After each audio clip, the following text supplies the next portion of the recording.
Zionism. Zionism has become, arguably, the most politically charged term on planet Earth today.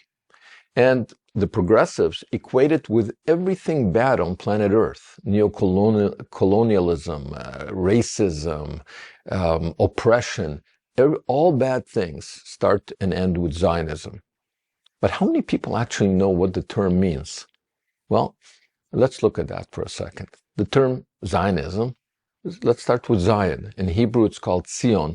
And anybody with Bible, whether they go to synagogue or church or mosque, knows that in Jerusalem, there is a mountain, really a small hill, that is called Zion.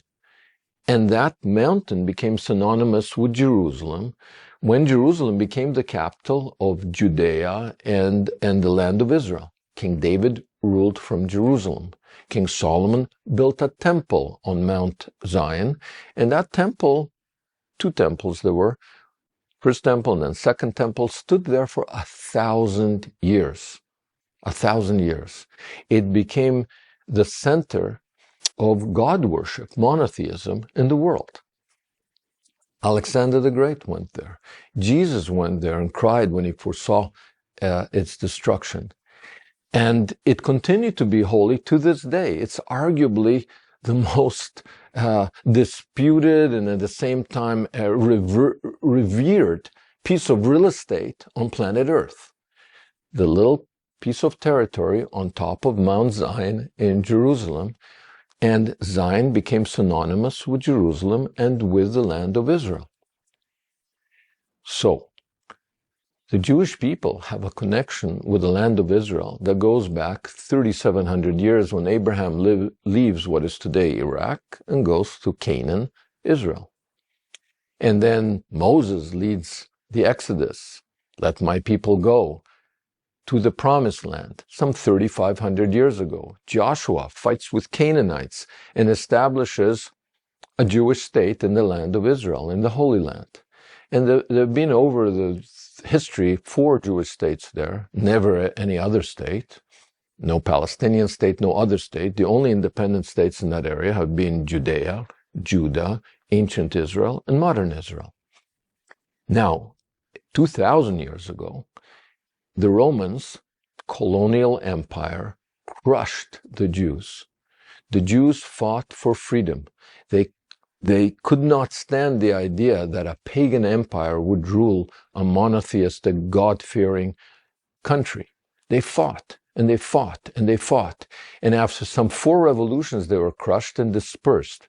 Their country was renamed Palestine by the Romans. It became a province in various empires that were ruled by colonialists from far away.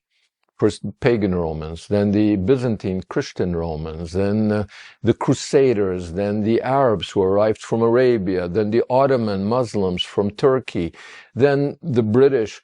Empire after empire ruled that area from far away and oppressed the local people. Truth is, there were not many local people. As late as the late 1800s, Mark Twain, one of the most famous writers in history, the beginning of American humor, Huckleberry Finn, Tom Sawyer, he wrote a travel log from Palestine. Innocents Abroad, it's called. It was his most best-selling book. And he wasn't Jewish, he wasn't Zionist, he wasn't anything. There was no modern Zionism. What he said is that it's desolate and heartbreaking. There have been 3,000 travelers in the 1800s went to the Holy Land on pilgrimage. They describe it as desolate, a desert, dangerous. Now, what happens? For 2,000 years, the Jews daily pray for a return to Zion. It becomes a religious aspiration. God, lead us back to our country of origin, where we were free, indigenous, self-governing, and worshiping you. And during those 2,000 years, some Jews go back. Most of the Jews are living all over the world, being oppressed. At some point, it becomes intolerable for the Jews. Just before World War I, 100,000 Jews are massacred in Ukraine alone. So an Austrian journalist by the name of Theodor Herzl in 1897, not that long ago, just over 100 years ago, calls a meeting, the first Zionist Congress in Basel, Switzerland. And what does he say? He basically says to a bunch of students, really, let's turn a religious aspiration, a spiritual aspiration, into a political program. Let's add ism to Zion, because the ism makes it an ideology. Liberalism, communism. Ism turns it into an ideology. And what does this ideology stand for? Jewish empowerment. Let's not be victims anymore. Let's go home. That's Zionism. And anyone who calls him or herself a Zionist today, that's what they stand for. Now, how did the world react to this Zionist Congress? The world reacted that it's crazy, that a bunch of Jews in Switzerland would gather together with no country, with no guns, with no power, that they would rent suits for the group picture so that they look good, that these people were going to go and fight and establish a state which was then ruled from Turkey by the Ottoman Muslim Empire. Ridiculous. But guess what? Within like 51 years, modern state of Israel was born. And it was an inspiration to liberation movements all over the world. It wasn't racist. It was perceived as anti-racist. African movements of liberation started. The beginning of the end of the British Empire, colonial empire, started with the Jews in Palestine kicking the British out and establishing a Jewish state. Who were Zionists? Rosa Parks was a Zionist. Bayard Rustin was a Zionist. Martin Luther King was a Zionist. Marcus Garvey started a group called the Black Zionists to say, hey, let's empower ourselves in America. Let's go back to Africa. Let's be powerful and proud like the Jews. Who were on the other side? Well, one of the founders of the Black Panther movement in the United States, Eldridge Cleaver, who wrote that famous book, Soul on Ice, he ran away from American justice. And he was a free man in Algeria. And then he came back to the United States and turned himself in, and he wrote a famous statement from a California prison. Because people asked him, why do you prefer to be in jail in America to free in an Arab state? And he answered, I quote, Arabs are the biggest racists in the world. Eldridge Cleaver, not me.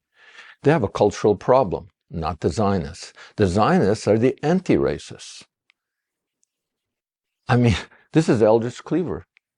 The Zionists fought in the British Army, in the Jewish Brigade in World War II, against the fascists, against the Nazis, against Hitler. Who was the leader of Arab nationalism in Jerusalem during the Second World War?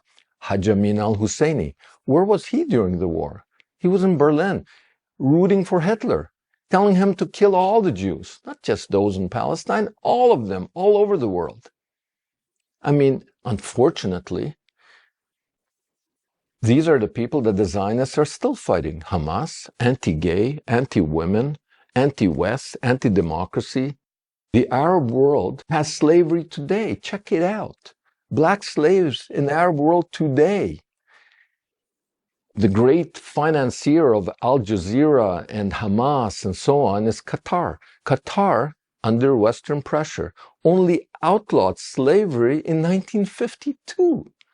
There was no civil war. They didn't liberate in the 1800s. 1952, the Arab world, after trafficking in slaves, some 12 million slaves, for hundreds of years, they still had slavery, and they still have slavery today in places like Qatar, like Saudi Arabia, like Sudan.